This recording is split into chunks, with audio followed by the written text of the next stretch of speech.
Look, people often ask me, why do you think Washington bureaucrats, people at the Federal Reserve and the Treasury in Washington want to further centralize banks? What evidence do you have for this?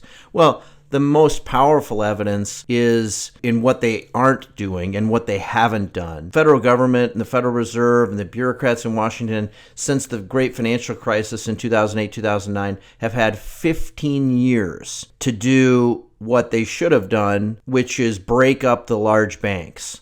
If too big to fail was the problem and was such a huge problem that so many politicians ran campaigns on, evil banks that were too big to fail, well, then why have these large banks just continued to get that much bigger? Some of them are twice as big as they were in 2008, 2009. Why is that allowed? The centralization of deposits, the centralization of banks is obvious in the fact that if they thought too big to fail was really a problem, they would have broken up those banks. That's all you'd have to do is say to Citigroup, JP Morgan, Chase, Bank of America, you can't be this big. You have to break your bank up into 6 or 8 or 10 smaller regional banks if that's what they really wanted to do. But they don't. They don't mind that these banks are so big, and they don't mind they're systemically important, that they're too big to fail. Why? Because they're easier to control that way. They're effectively de facto arms of the government under this guise of too big to fail. They're systemically important, which means they're pseudo-government entities already. And that's probably the most powerful evidence that we have. There's a lot of people in Washington that would just be fine with the banks being completely controlled by the government and centralized.